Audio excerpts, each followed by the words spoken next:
इस देश की सड़कों पर, दुकानों में और मॉल्स में जितनी महिलाएं दिखाई देती हैं, उतने पुरुष नहीं मिलते, क्योंकि यहाँ उनकी संख्या अधिक है। ये देश अपनी प्राकृतिक सुंदरता, इतिहास और संस्कृति के कारण हर साल 16 से 20 लाख सैलानियों को आकर्षित करता है, जबकि इसकी कुल आबादी केवल 18 लाख है। इस देश में देह व्यापार कानूनी रूप से मान्य है।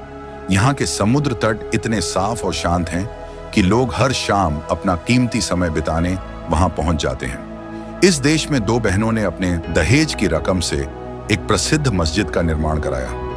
यह है उत्तर मैसेडोनिया। आज के इस वीडियो में हम इस सुंदर देश को करीब से जानेंगे, यहाँ के लोगों के जीवन जीने के तरीके को देखेंगे, पुरानी इमारतों से देश के इतिहास को समझने की कोशिश करेंगे और साथ ही यहाँ की प्राकृतिक सुंदरता और कुछ बेहद खूबसूरत जगहों को भी देखेंगे। लेकिन उससे पहले आपसे एक ही अनुरोध है, अगर आप वीडियो को लाइक करेंगे और चैनल को सब्सक्राइब करेंगे तो हमारी मेहनत सफल होगी। नक्शे पर देखें तो उत्तर मैसेडोनिया यूरोप के दक्षिण में बाल्कन क्षेत्र में स्थित है। यह एक ऐसा देश है जो चारों ओर से अन्य देशों से घिरा है और समंदर से जुड़ा नहीं है। इसके उत्तर पश्चिम में कोसोवो, उत्तर में सर्बिया, पूर्व में बुल्गारिया, दक्षिण में ग्रीस और पश्चिम में अल्बानिया है। यह देश केवल 25,713 वर्ग किलोमीटर क्षेत्र में फैला है और यहाँ 18 लाख लोग रहते हैं। इनमें से 64% ईसाई धर्म को मानते हैं, 34% मुस्लिम आबादी है और 2% अन्य धर्मों से जुड़े हैं। इसकी राजधानी स्कोप्जे है। यह खूबसूरत शहर वर्धर नदी के किनारे बसा है और देश का राजनीतिक, सांस्कृतिक और आर्थिक केंद्र है। इस शहर की स्थापना पहली शताब्दी में रोमनों ने की थी। रोमन काल में यह एक महत्वपूर्ण व्यापारिक और सैन्य केंद्र हुआ करता था। 518 ईस्वी में आए एक भयंकर भूकंप से शहर को भारी नुकसान हुआ, लेकिन लोगों ने इसे फिर से बसाया। स्कोप्जे ने कई साम्राज्यों को देखा है, जैसे 1346 से 1371 तक यह सर्बियाई साम्राज्य की राजधानी रहा। 1392 में इसे ऑटोमन तुर्कों ने जीत लिया और लगभग 500 वर्षों तक यह उस्कुब नाम से जाना गया। यह शहर हमेशा विभिन्न संस्कृतियों के प्रभाव में रहा।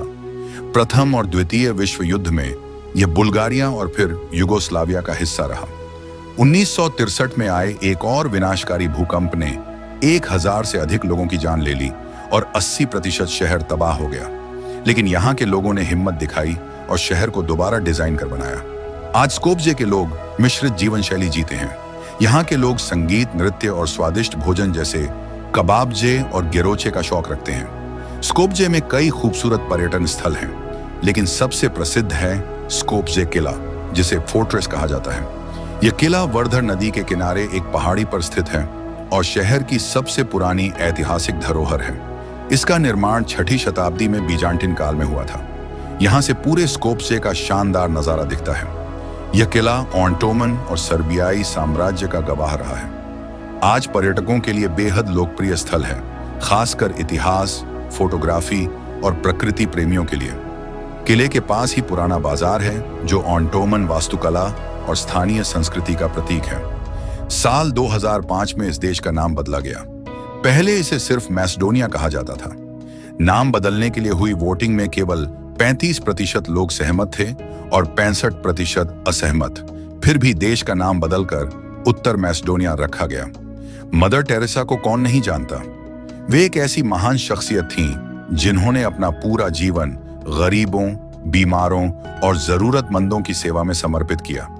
बहुत से लोग सोचते हैं कि मदर टेरेसा भारत की थीं क्योंकि उन्होंने अपने जीवन के कई साल कोलकाता में बिताए, लेकिन वास्तव में उनका जन्म 26 अगस्त 1910 को उत्तर मैसेडोनिया की राजधानी स्कोप्जे में हुआ था, जो उस समय उस्मान साम्राज्य का हिस्सा था। साल 1929 में वे भारत आईं। कोलकाता में उन्होंने गरीबों, अनाथों और बीमारों के लिए मिशनरी ऑफ चैरिटी की स्थापना की। उनके इस नेक कार्य ने दुनिया भर के लोगों का दिल जीता। उनकी निस्वार्थ सेवा के लिए उन्हें 1979 में नोबेल शांति पुरस्कार से सम्मानित किया गया और 2016 में उन्हें संत की उपाधि भी दी गई। यदि हम इस देश को पहाड़ों का देश कहें तो यह बिल्कुल सही होगा, क्योंकि यहाँ की 85% जमीन पहाड़ों से ढकी हुई है। इसके अलावा यहाँ 50 से भी अधिक चोटियां हैं जिनकी ऊंचाई 2000 मीटर से ज्यादा है।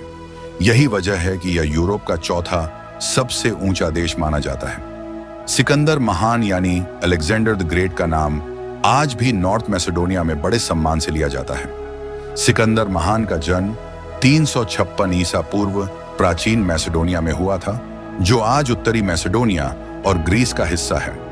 उन्होंने बहुत कम उम्र में दुनिया के बड़े हिस्से को जीत लिया था। यहाँ आपको सिकंदर महान की कई भव्य मूर्तियां देखने को मिलेंगी। इनमें सबसे प्रसिद्ध है स्कोप्जे शहर का विशाल वॉरियर्स ऑन हॉर्स स्मारक, जिसे सिकंदर की छवि माना जाता है। यह मूर्ति उनकी वीरता और नेतृत्व का प्रतीक है। यह है ओहरिड झील। यह झील दुनिया की सबसे पुरानी और गहरी झीलों में से एक है। इसकी उम्र लगभग 40 लाख वर्ष मानी जाती है। इतना ही नहीं, यह झील इतनी खास है कि इसे यूनेस्को द्वारा विश्व धरोहर स्थल का दर्जा प्राप्त है। लेकिन ओहरिड झील की खासियत केवल इसकी उम्र या सुंदरता नहीं है, बल्कि यहाँ पाई जाने वाली एक बेहद दुर्लभ मछली ओहरिड ट्राउट भी है। यह मछली दुनिया में केवल यहीं मिलती है। इसकी चमचमाती चांदी जैसी देह और नीले हरे रंग की झलक इसे और भी सुंदर बनाती है। वैज्ञानिक इसे जीवित जीवाश्म मानते हैं, क्योंकि यह लाखों सालों से अपने अस्तित्व को बनाए हुए है।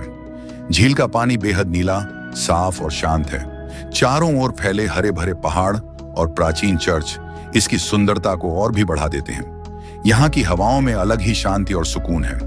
ओहरिड झील केवल एक झील नहीं, बल्कि प्रकृति का अद्भुत चमत्कार है, जो बताती है कि समय के साथ असली सुंदरता और भी कीमती हो जाती है। अब बात करते हैं टेटोवो शहर की। टेटोवो एक खूबसूरत और सांस्कृतिक रूप से समृद्ध शहर है, जो हरे भरे पहाड़ों, नीले आसमान और शांत नदियों के बीच बसा है। यहाँ की तंग गलियां, पारंपरिक इमारतें और जीवंत बाजार इस शहर को खास रंग देते हैं। इस शहर का सबसे बड़ा आकर्षण है पेंटेड मस्जिद, जिसे स्थानीय लोग शरीफुद्दीन जामिया मस्जिद कहते हैं। ये मस्जिद पहली बार 1495 में बनाई गई थी।